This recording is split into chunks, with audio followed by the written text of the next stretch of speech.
Welcome to Be Love Podcast. I'm so glad you're tuning in again. You're going to be glad you did too, because I have a very special guest today, all the way from Nashville, Tennessee, singer-songwriter Atwood. I'm going to go ahead and just kick it off with her playing her new, just released single, and then we'll get into who she is and how I know her and what's happening in this crazy life she's living right now. So, Kimberly, why don't you just sing that brand new release for us? What's the name of it? This is called In Bloom, and I just released this a little over a week ago. Wow. Wrote this with a couple good friends of mine, Sarah Jones and Jake Lobin, and I'll play for you. Okay.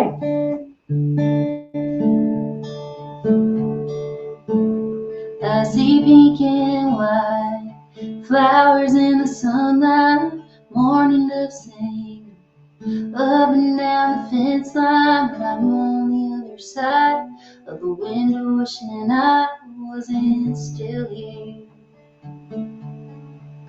And it's a different kind of song all winter long, but I hate this time of year. Everything is changing, growing bright and yellow like a daisy. The world is turning green, but I'm still so blue. Everything's in bloom for me and you. I was your wildwood flower. You were my everything. Somehow time slipped away like a pearl on a string, and I don't know where you went, but the sun comes up again, and I'm still here. Everything is changing, growing bright and yellow like a daisy. The world is turning green, but I'm still so blue. Everything's in bloom for me and you.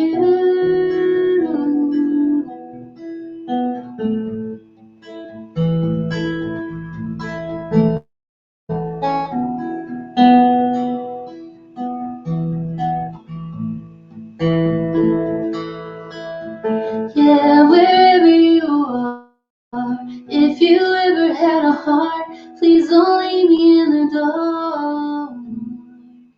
Everything is changing, growing bright and yellow like a daisy. The world is turning green, but I'm still so blue. Everything's in bloom for me and you.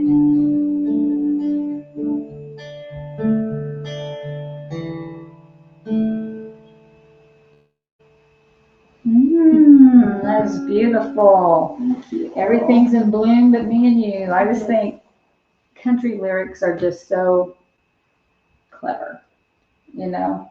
I mean, just the way you all write songs, and they just have such a great story. Yeah, that's one reason I love country music.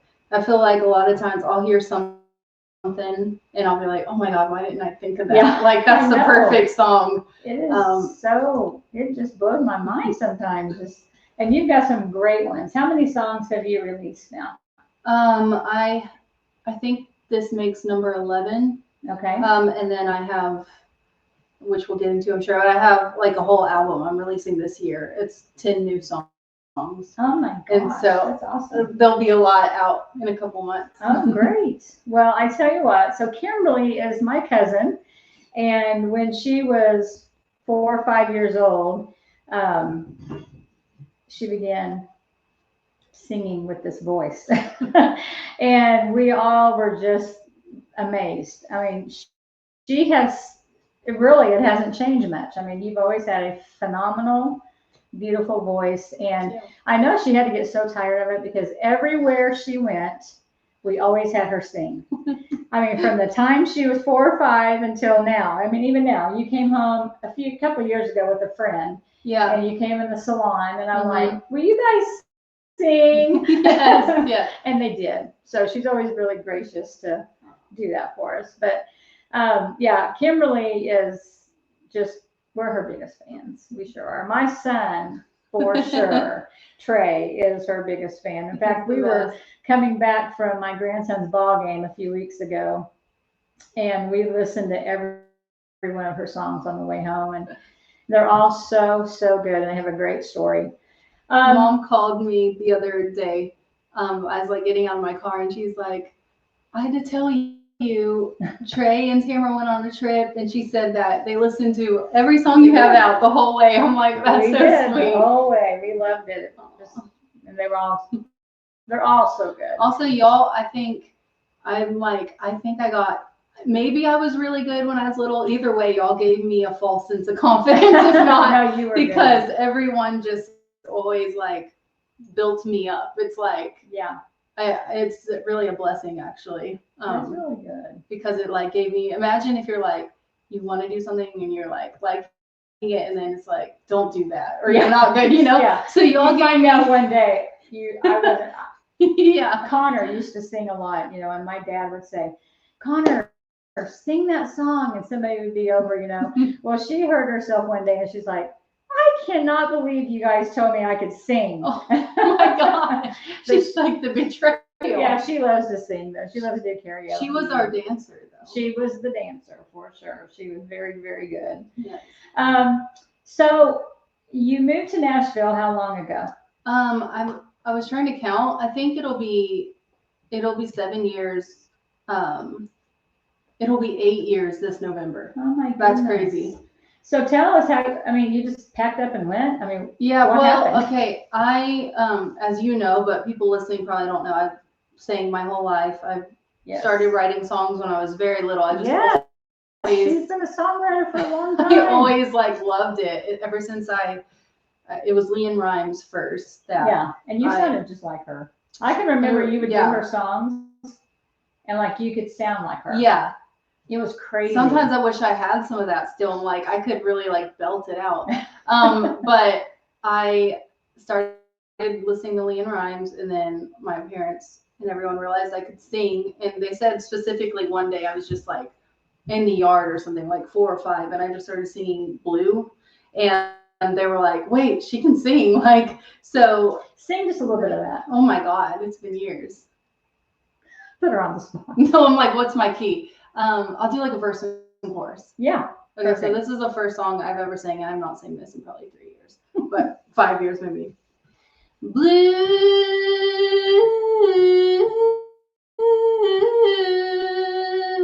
oh, so lonesome for you. Why can't you be blue over me? Ooh,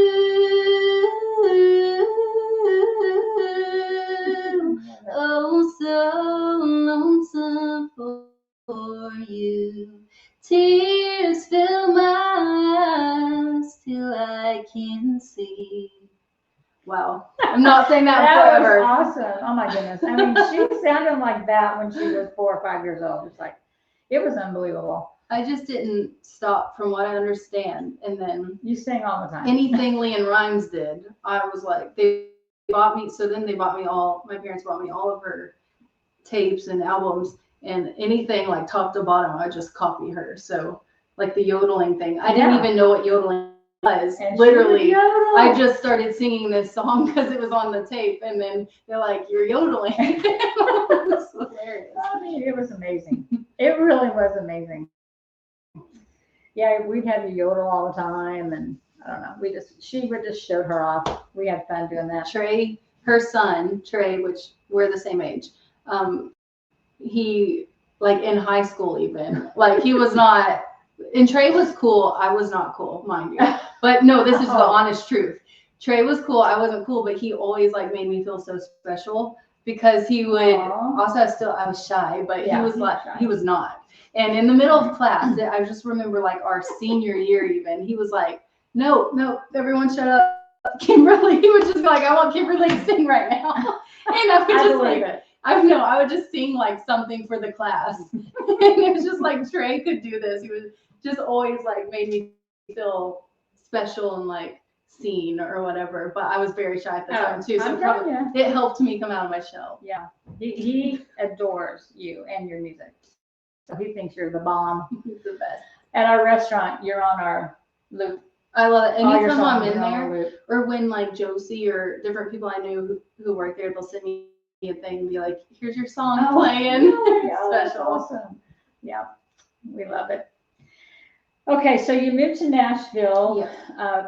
coming on 8 years ago. Yes. Now, I mean, I know, without even hearing your story yet, that that is tough. When Mhm. you're moving there, trying to make it, um, tell us about that? Oh my God. What's your experience? I need to like write this all out because it gets jumbled because I've had so many different, I feel like I've lived so many lives there. But anyways, just like, to name it, like I've lived in cars, vans, houses, whatever.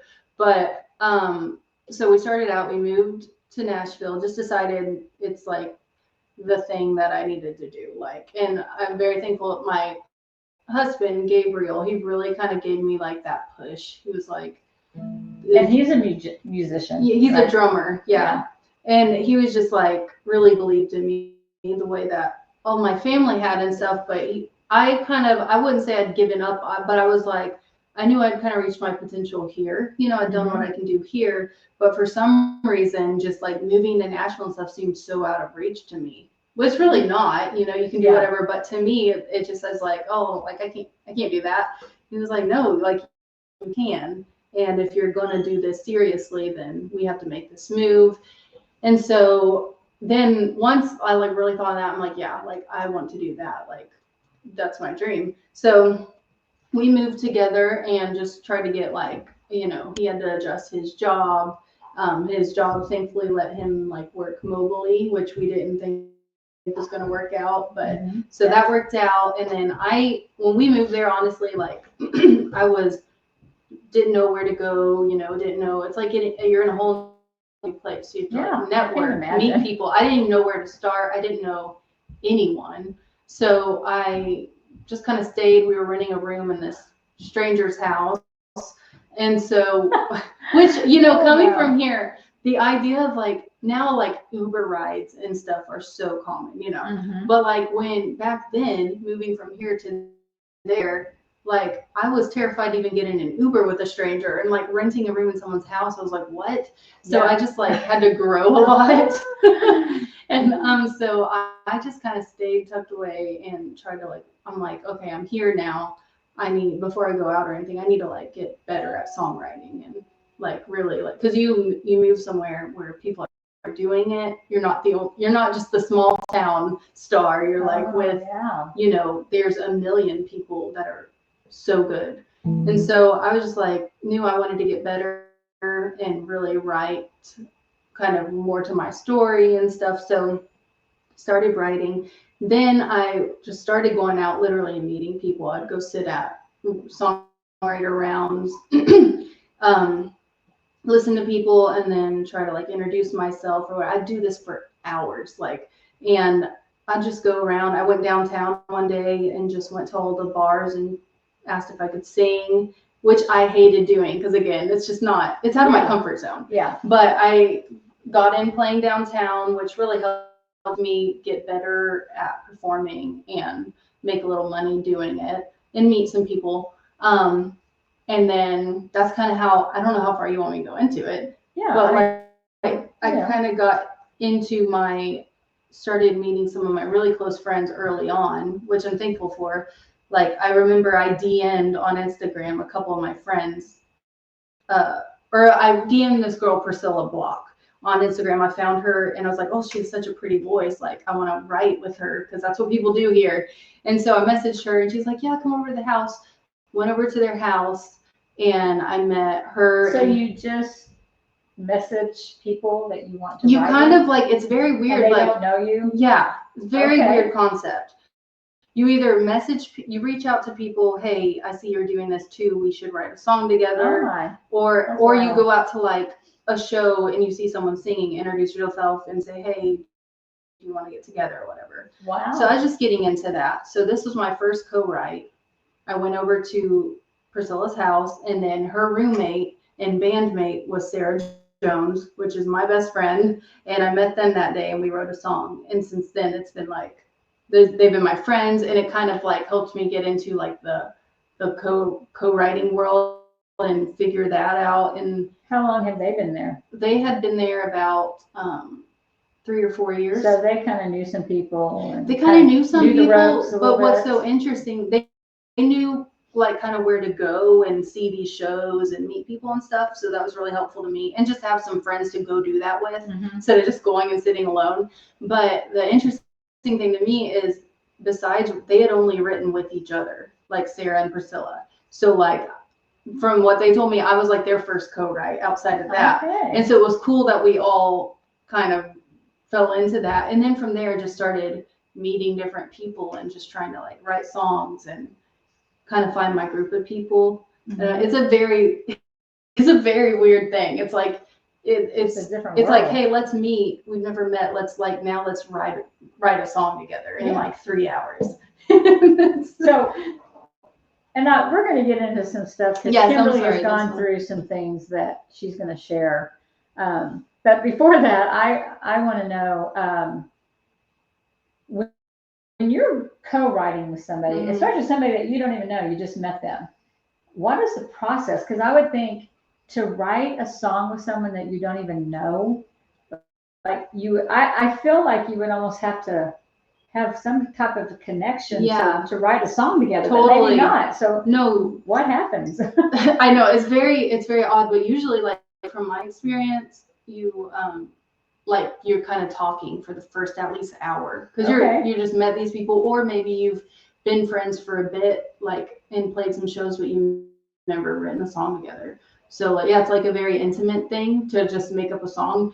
But so usually you just kind of try to get to know each other, and then maybe like listen to a couple of their songs, or see like if there's one artist, like, because some people just want to write songs for other artists. Yeah. So if there's like one artist, usually you're like, hey, do you have anything that you're kind of wanting to write or you're wanting help with?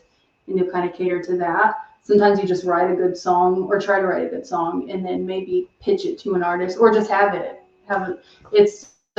It's kind of getting to know those people in that first setting. And it doesn't always work out. Like, I've had plenty of writes where it's like, okay, that's probably not the best vibe for me, or like we didn't do as great together, or just, it's like you're not gonna click with every person. So when you have a song in mind, you have a subject in mind, or so if you were going to meet with me, do we both come with something, or are we just going to figure that out when we're together? That's a good question. Early on, I always thought, okay, I have to have like ideas, like, I can't just show up but so you can either show up and like, I have this title. I'm not really a title person. I usually just go off like feel and then start singing something. But some people have titles and they're like, let's write to this title, which is cool, because that's not my strength. So that would be easier to me.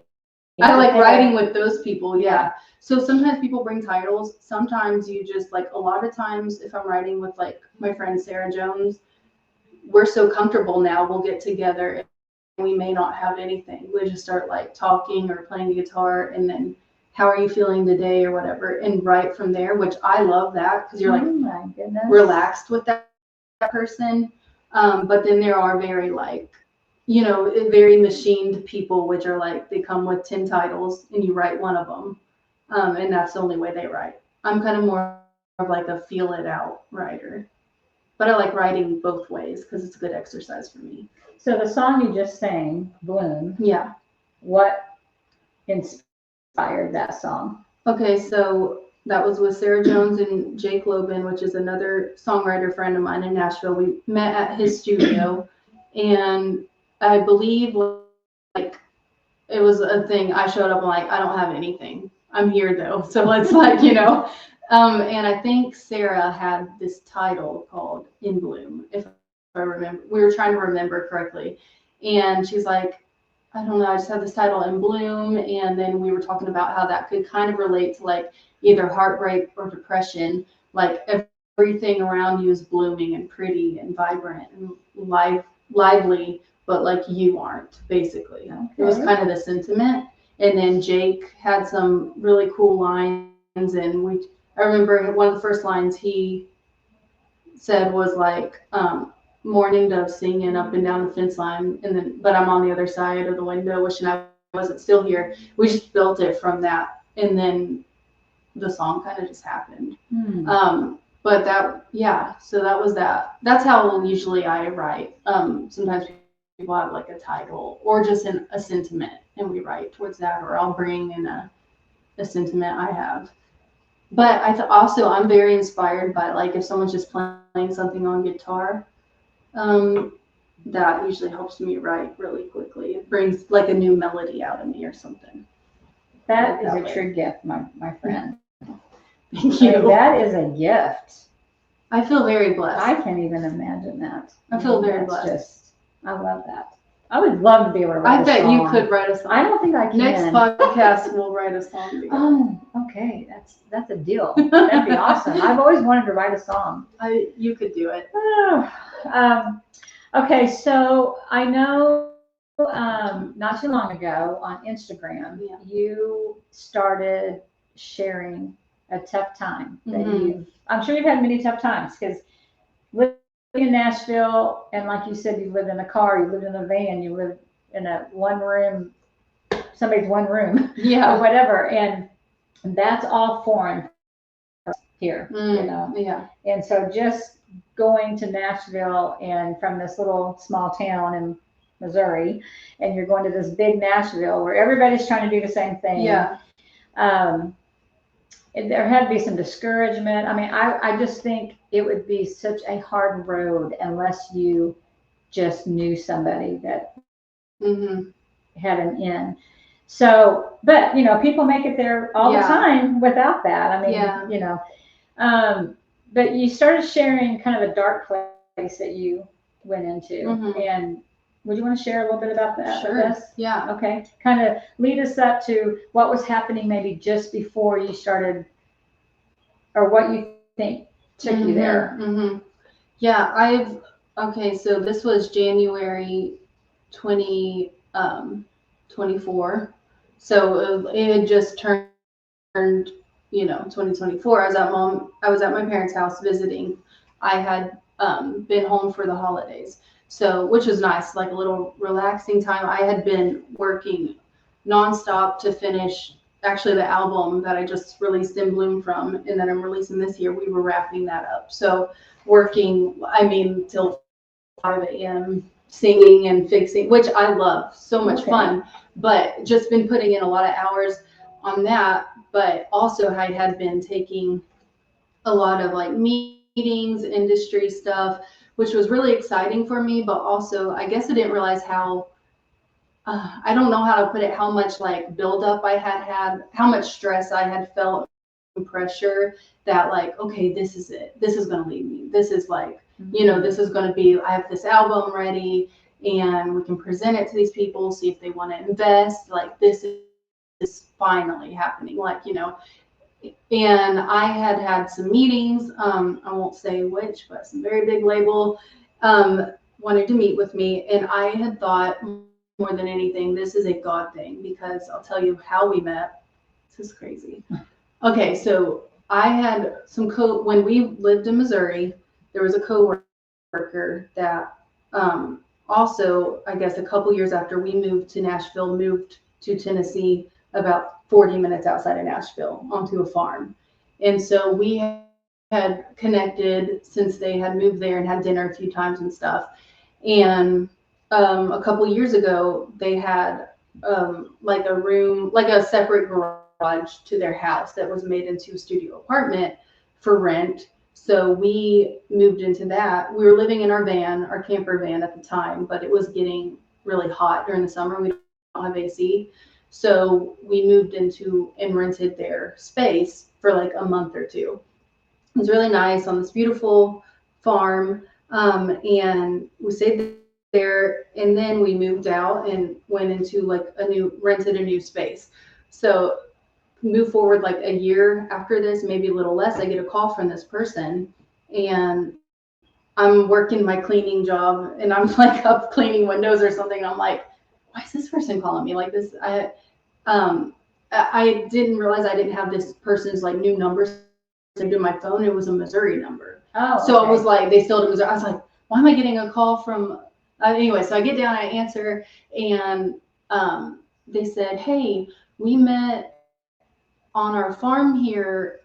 We met some guy from such and such label randomly the other day. His family was here just like on our property. They have a little creek, and they were like playing in the creek or whatever. They just happened to like meet them and strike up conversation. And they were like, hey, yeah, I'm over this label. I'm the A&R, artist development or whatever.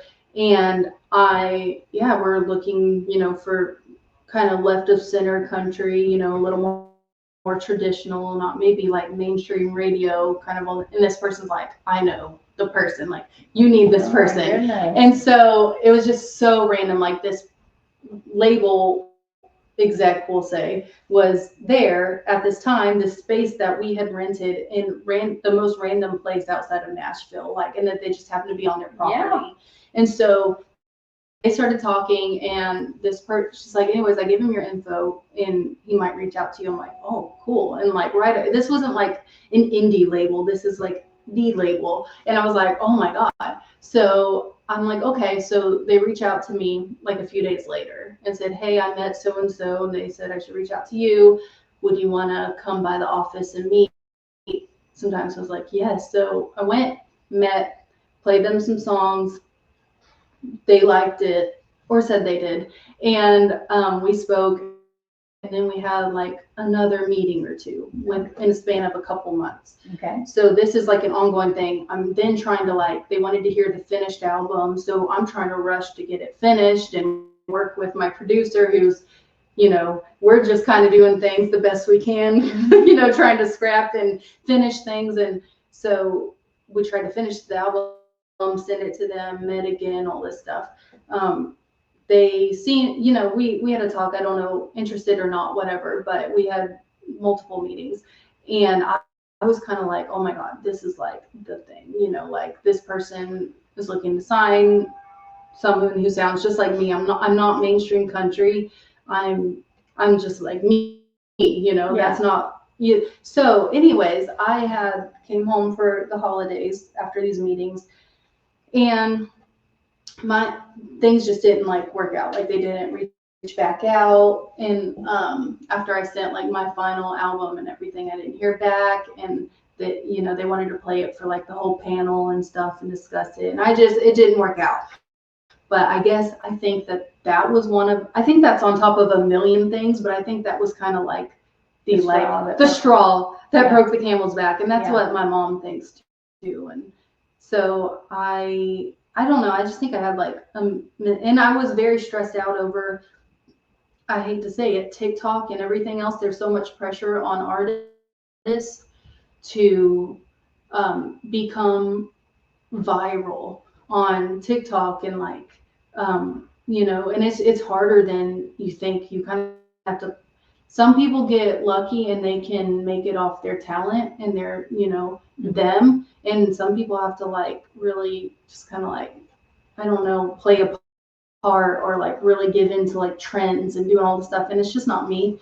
And I think I've been really stressed out over social media and all this pressure and trying to I've put everything into this album, which is my best work in my opinion to date. And so for me not to have it in the right spot to where it's going to get heard by as many people as I want and all this thing, I just felt like I had let people down, and everyone who's written a song with me, everyone who's invested in me, my family, everyone. And I just wanted to be so much further along than I was. And I had so much pressure, I think, that I put on myself. And after these meetings didn't work out how I thought they would, I think I just freaked out, basically, to put it lightly. That just makes me, I don't know. it was just, I just had like, and I've always had anxiety. You probably know growing up. I mean, actually, no one would ever know. Really? You never act like you are always the same Yeah. all the time. But I just know it from probably your mom, Yeah.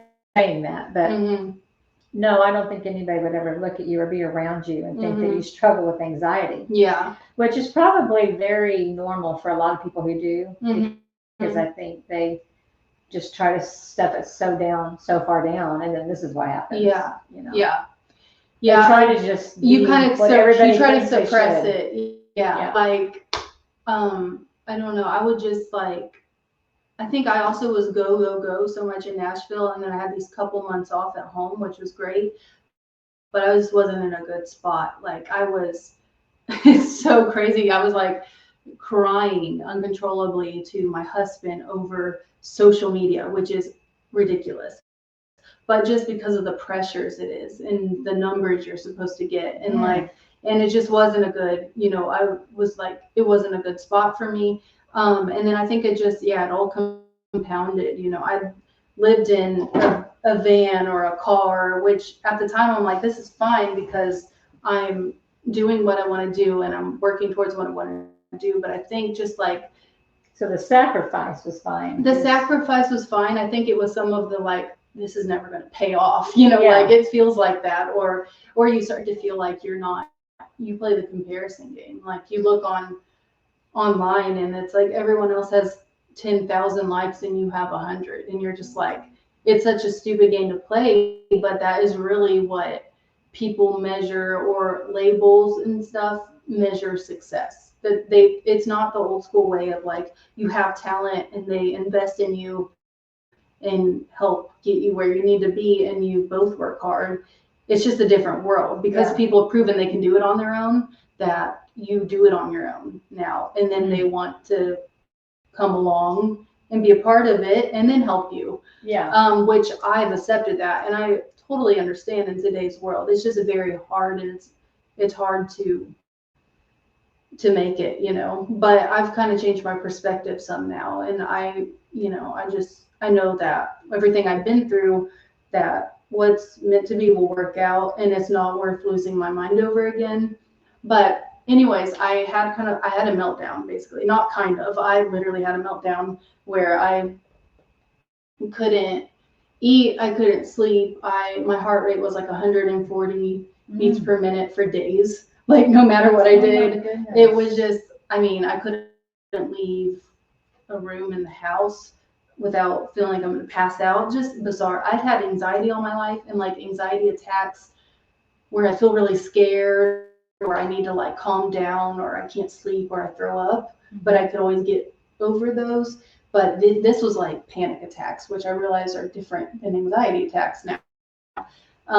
So it was really tough. I was supposed to go back to Nashville January 3rd or January like 5th or 6th. This happened on the 3rd or 4th. And it was like, I can't do anything right now. I can't be around anyone. I'm going to freak out. Like, I thought I was going to have to go in a mental hospital or die. And it was just really tough. So I just had to take a big step back, and we stayed in Missouri till middle of March. And that whole time, it was just really a struggle. Like, I couldn't even think about music. At that point, I was like, I realized how much anxiety and stress create. Like, I had this feeling of like, the only way I can describe it, from the time I woke up, if I even slept, all day, I would have this feeling of like dread and impending doom. Like, just like you would rather die, basically, is how it felt. And no matter what I do, I'd go walk. I'd try to walk it off. I would just like, I couldn't eat. I didn't eat dinner for like 3 months. I couldn't eat. And I'd have protein shakes. But it was just like my body, my nervous system, just like something switched, and I just had a freak out moment. And I think that now looking back, I was like, it had to have been like something more, like something crazy wrong with me. But I think I just had I think it just, something snapped, and I don't know how to. I still like try to evaluate it now and be like, what happened? So anyways, I had to take a few months back. We went and just not do anything. I couldn't even think about my album that I had been so excited about. I put off releasing it for a whole another year because of this. I was like, if I was on a label or on tour right now, I would literally have to cancel everything. I couldn't do it, and I couldn't explain it. It was so frustrating. But I had a big support system between like my parents and Gabriel, and then my friend Sarah, which was in Nashville, but checking in every day, and just really being there and just. Did you call her and let her know what was going on? Or Well, how did she okay, find out? it was so bad that I could not even look at my phone. Like I've never gone through, I couldn't look at my phone. I was like pacing the floors for hours, like feeling like freaking out. Yeah. Weird. I couldn't look at my phone without having a panic attack Well, that for was no part reason. of your issue. I know. So maybe it was, you know. So after, I think she had heard from me in like a week or so, and she knew I was supposed to come back, and she was kind of sensing something, and she knows I've had anxiety and some troubles and all the pressure. She knew. She was like one of the only friends I told about all these meetings I was having, Yeah. and so she knew kind of all that. But she checked in with me, and I kind of, after I got to a spot where I could kind of tell her everything, then I kind of let her know, and she was like, oh my God. So she was just very there for me, and kind of also in the way, like, don't feel like you have to rush back here. Like, Nashville's here, your album's here, Yeah. you have to get better. Whereas I felt it, I'm losing everything, Yeah. So she was a great and is a great support system still. So I just took some time. We got the van ready in that time, and kind of ready to go back to Nashville, because I was like, no, we're going back. Like, I can't just, if I stay here, I might just stay in this room forever and die. Yeah. I don't want to leave, I don't. So we went back, and and it was rough. Like, I went on a writing retreat in April, and which I love, like, writing retreats. Go to a cabin with friends, and you just hang out and eat and write songs and stuff. It's like a vacation. Mhm. And I made it the first night, and I left the next day. It was like having panic attacks so bad. It's like I was just, is weird. So slowly this whole last year, though, I've just been digging myself out of the hole, and I got on medication, which I spoke about in my post. Mhm. The first time I'd ever taken antidepressants, which I never knew much about my whole life. I just, for some reason, I always had like a negative view on them, as in they were like scary or bad. Yeah. I just didn't know anything about them. So it was really scary for me at the time, just doing that. And I had to take a couple different ones that didn't work out, or they made me feel more depressed, or just all this weird stuff. But I finally got on a medication that kind of evened me out, I think, to where, like, I could go in a grocery store and not feel like I'm gonna faint. Like, that was the weird thing. I would go to the grocery store and like just feel like I'm gonna black out, like, or like just have a panic attack for no reason. Man, our minds are a powerful thing. So weird. Yeah. So I kind of spent the year just taking things more slow in Nashville, and I think that's what's been kind of best with me. It's made, at times I've been like, I need to be doing more, but I had to like kind of heal, I think, before I just jump back out. And I definitely had to stop worrying about like the business so much, because that was just stealing every ounce of joy from me and making me not want to do music at all.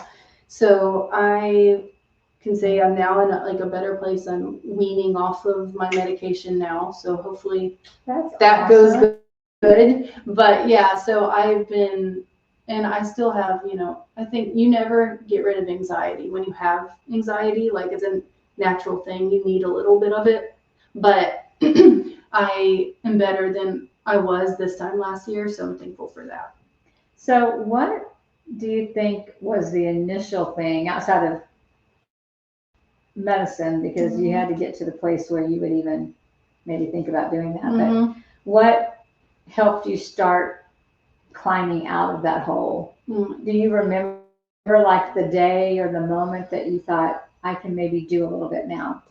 I don't really remember a specific moment, because I think it was such a slow, like, sometimes it was like, okay, I'm going to go to work today, even though I feel like I can't be around people. I don't want to leave. Like there's been days I've not left the bed. Like I just don't want to get out of bed and feel like I can't. So I think it's just been little pushing myself, or to go to the songwrite that I don't want to do, because also going through all that really made me feel kind of like apathetic to things in a sense. Like I felt like I didn't care about music the same way, or didn't have the same joys this last year a lot of times. So I've had to, like, despite how I feel, try to go do it, because I know when I get back to feeling me, this is what I love.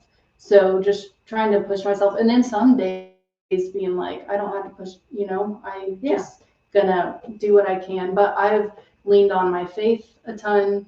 Like I've just been days where I've like just praying all day long, or talking to God, and just like trying to use scripture that I could remember about fear and anxiety and stuff. Yeah.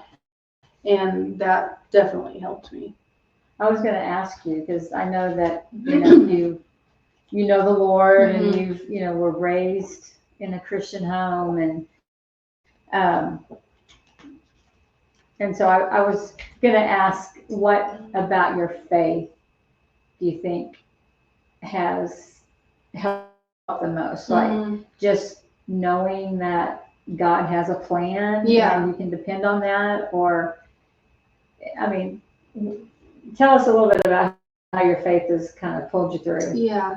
I think definitely knowing that, like, God has a plan for my life, because for one, I was like, I don't think he's brought me all this way and like gave me the desire to do this career or whatever, write songs in general, without like it being for a reason. So that I had to remind myself of that. And then just like praying, even sometimes being like, okay, you felt like you're gonna die this many times and you haven't.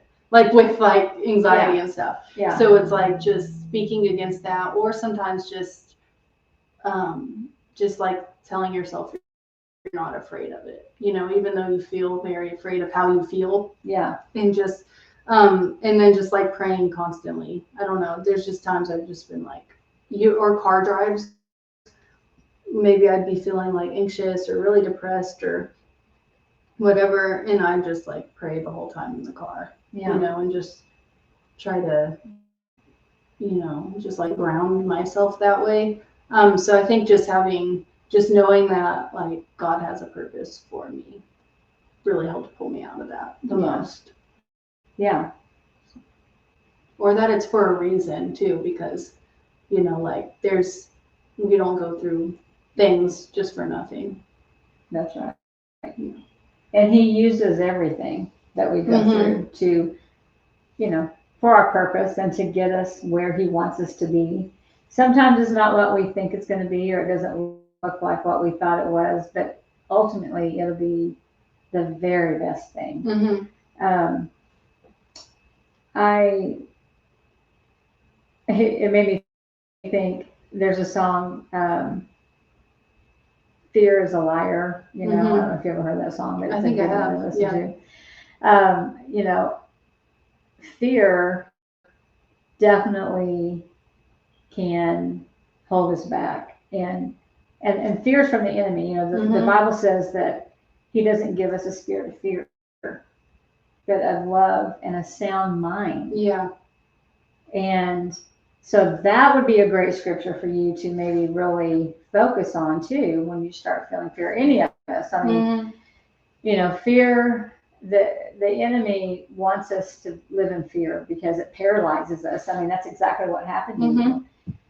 Maybe you didn't recognize it as fear, but it was fear that you weren't that you've done all this for nothing, or fear that you're not gonna make it, or whatever. Fear plays into so many things. Right. And it definitely is a big tool that the enemy uses to hold us down and keep us from fulfilling our purpose. Yeah. But reminding ourselves and renewing our mind every day, which is what you started doing. You started thinking of scriptures, praying constantly, just trying to renew your mind and speak truth to yourself of what God says.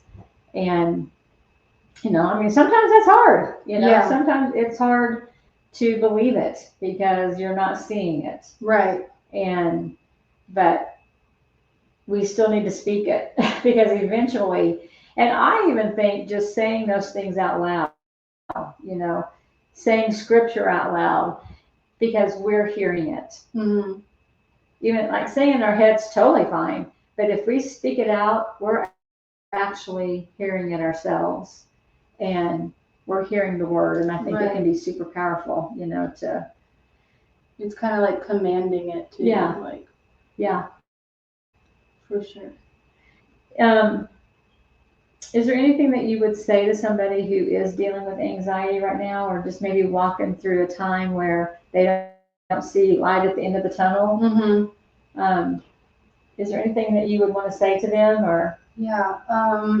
Well, one thing that's helped me is, this is not me telling them something, but when I was going through all this, I was like so desperate to be like, how do I feel better? Like, and there's so many online, like free, like YouTube, I don't know if it's like therapists or whatever, like that'll give you little techniques for whether it's breathing or whether it's like, I have literally pressure points that I know are supposed to slow your heart rate down or slow your, and I'll just do them while I'm driving sometimes. Like, I just, those little things, whether they really work or not, they kind of helped me. And just listening to like doctors and stuff speak on just the correlation between our thoughts and our body and all that. So a lot of those really helped me when I was like in the thick of it. And then aside from that is just, I think therapy is good, like in-person therapy, if you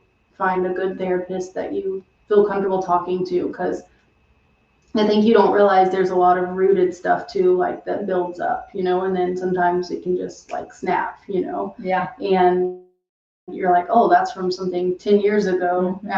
So I think therapy, also if you have a faith in God or like whatever you believe in, that turn into that can really obviously help. That helped bring me like peace, or at least just comfort of some sort. This sounds very simple, taking walks, like when your body is like, if you're in fight or flight mode, which is what my body was definitely stuck in, just like walking, they say that helps get it out kind of, and like being outside. If you're really freaking out, find a sink and splash your face with ice water. I had to do that while I was trying to rent a car. I just had to run away from the counter and go soak my face with water. And then just like, I don't know, just talk. I think seeing like little victories too. I'm trying to like, sometimes like me a year ago, I was like, I have to have this or have not done anything, And now it's like more about the journey. I'm not so much worried about, of course I still want my goals and aspirations, but that's changed a bit to where it's like, if I just write a really good song I'm proud of, then that's a victory. That's if awesome. I get to play this, this show with this person.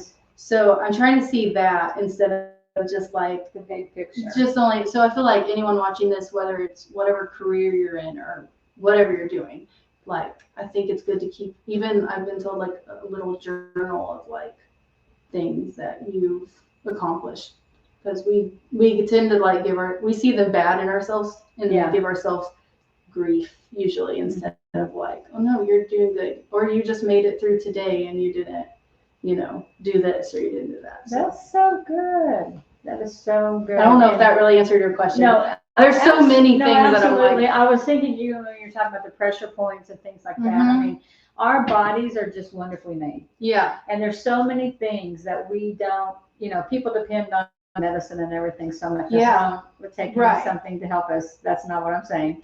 But our bodies, there's so many things we can do. I mean, God made our bodies to be even self-healing. Right. We just need to know what to do, and so I think that's great, kind of looking into some of the things, pressure points and stuff like that.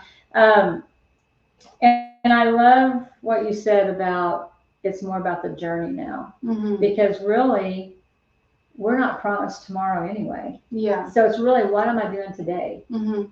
It's about today. Right. Yeah, we need goals. We need to set short-term, long-term goals. That's awesome. I mean, we Yeah. want to make sure that we're planning and thinking ahead and all of that.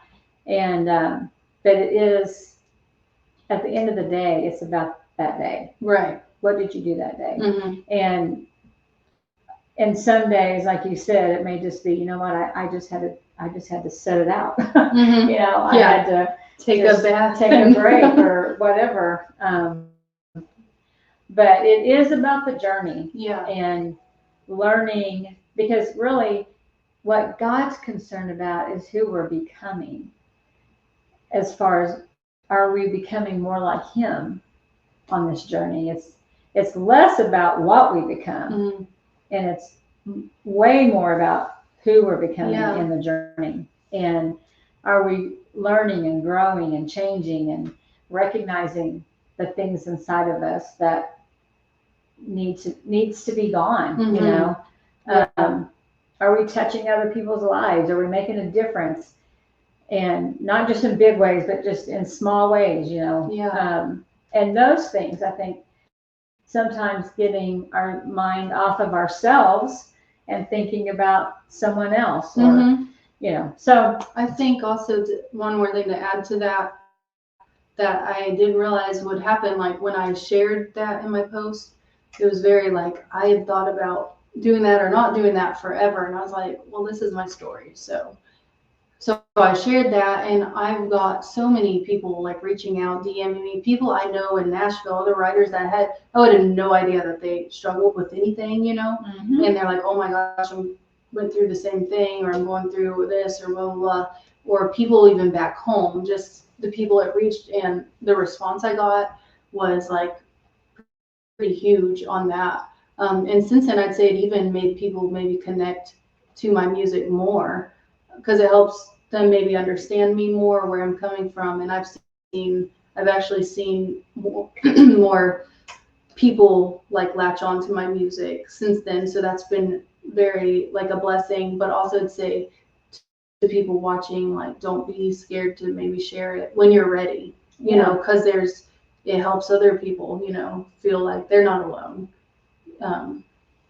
You know, our testimony is so important, and that's one of the reasons I wanted to do the podcast, because we all have a story that needs to be told, and not all of us are ready to tell our stories. I'm not. Mhm. It's okay if you're not, but there's a scripture in the Word that says, and I believe it's in Revelation, that they overcame the enemy by the blood of the Lamb and the word of their testimony. And the more you're telling your testimony, the more you're defeating what the enemy has set out to do for you. Mhm. Because it's reminding you that you came through. Yeah. It's reminding you of your faith. It's reminding you that, man, I was in a dark place, but I'm coming out of it. And just giving our testimony a lot of times is even for our good, Mm-hmm. because we're reminding ourselves of where we've been and where we are now, Yeah. and that we can do it, you know. So I think I'm so glad you shared it. I know there's tons of people walking through a lot of anxiety, and certainly in the industry that you're, you know, dealing in, and what a great, when we hear that somebody is, and especially people like you or some other songwriters, musicians that you know, like you said, I never would have dreamed that they were going through that. Yeah. But it just helps us to hear people talk about their story when we relate to it and think, you know, I thought I was the only one dealing with this. Right. Or, you know, I thought there was something wrong with me because I can't get past this or whatever. So that's awesome. Yeah, it helps you not feel isolated. Yeah. Yeah. Well, God is going to use your testimony, and maybe this is part of it, you know, just walking through that, because also God was trying to get you back to the basics of who he created you. He has a plan for you. And in another episode we've done, Linda Slayton, she said that she was having issues at her job, and thought maybe they wanted rid of her. And she said that day she was so down and so upset, and she got in the car, and God just whispered to her and said, Linda, I have a plan for you. It doesn't matter what they do. I have a plan for you. Mm-hmm. And she was like, it changed everything. Yeah. All of a sudden, I went back to work. I was happy, and then everything actually got way better at work. I mean, they didn't get rid of her, and, everything was awesome after that. But she had to be reminded that it's not about any of this stuff. It's about God's plan for you. He created you with the plan. He knew about you before the foundations of the earth. You were already on his mind, and he already had a plan for you. So you're just learning how to find it, how to walk it out. Yeah. And it is a journey, and the people's lives you're touching along the way also makes a big difference. Yeah. Whether you make it as big as you want to make it, no matter what, I know you, and I know you've touched some people's lives that you've already met in Nashville, and they're better people because they know you. So at the end of the day, God's got a plan, and you don't have to worry about it. It's true. It's not up to you. Yeah. You do what he's given you to do. Mm-hmm.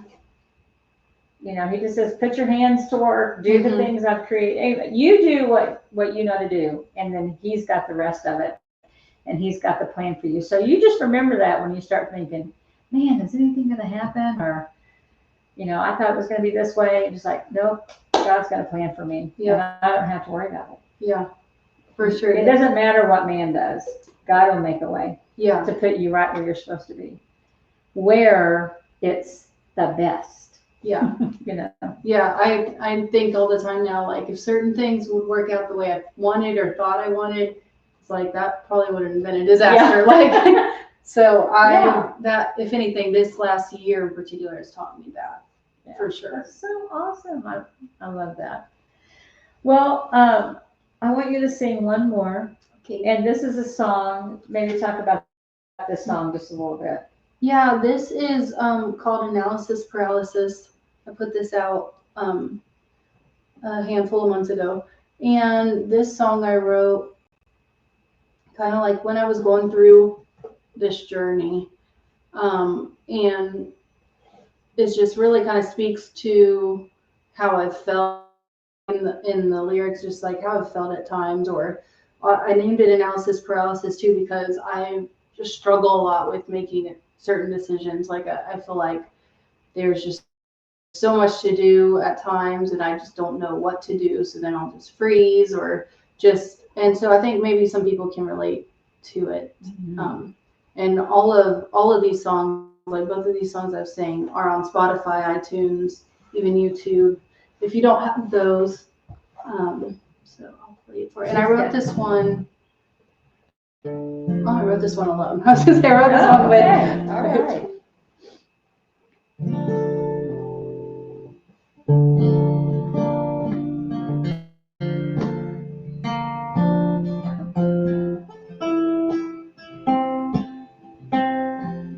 Dark and gloomy don't mean much to me anymore.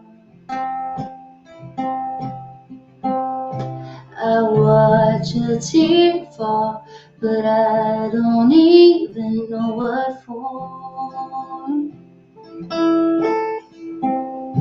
The days feel so long, turn around and they're gone again. But if there's a blue sky waiting, I wish you would open my eyes. I keep on anticipating, waiting for the greener side. But if I look around, I'd see that the ground is still under my feet. Maybe that's all I need.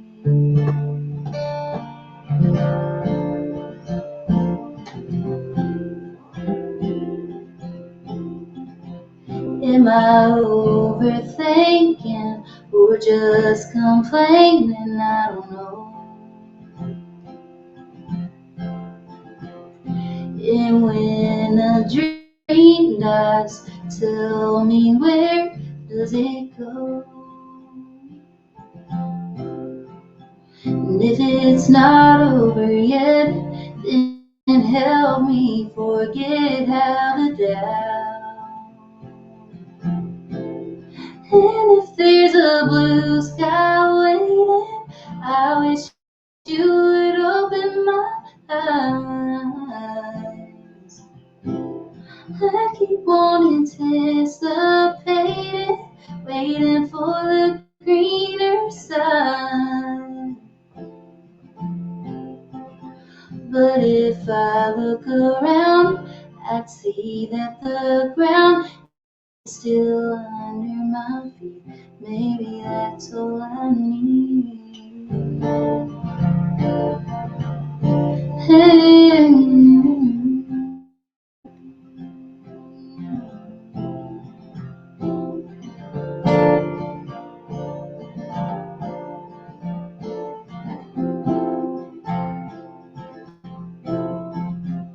Oh, I'll be alright. I think I just need some time. But if there's a blue sky waiting, I wish you would open my eyes. I keep on anticipating, waiting for the greener side. But if I look around, I'd see that the ground is still under my feet. Maybe that's all I need.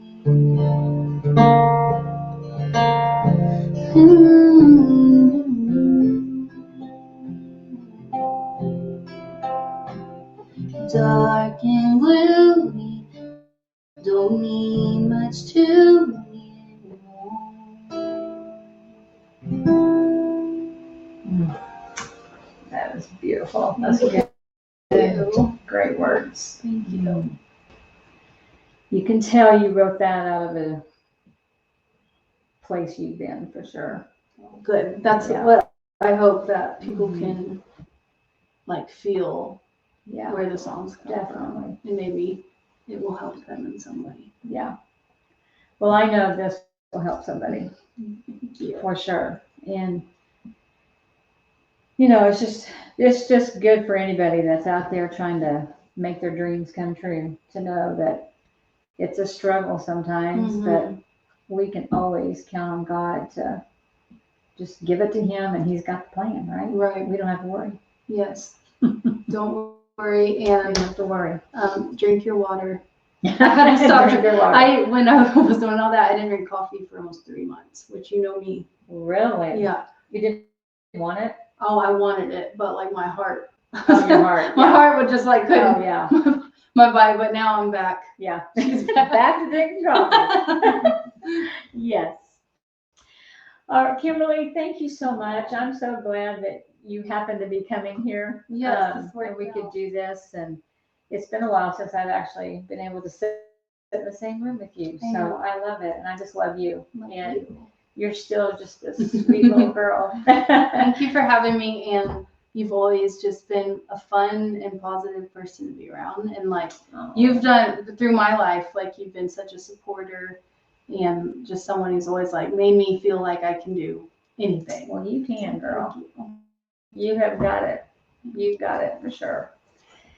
Well, we're going to go ahead and say goodbye, and thank you guys for tuning in. And if you haven't liked and subscribed my page on YouTube, do that, please. I would appreciate it. And share this. There's people out there needing to hear Kimberly's story. And so just always remember that you are His beloved. And the reason I titled this Be Loved is because we've got to learn to be loved first. and just let him love you. And just as Kimberly did, just hand over all those anxieties. He's got the plan for you, and he's pursuing you right now. So with that, you guys have a great day, and we'll see you next time.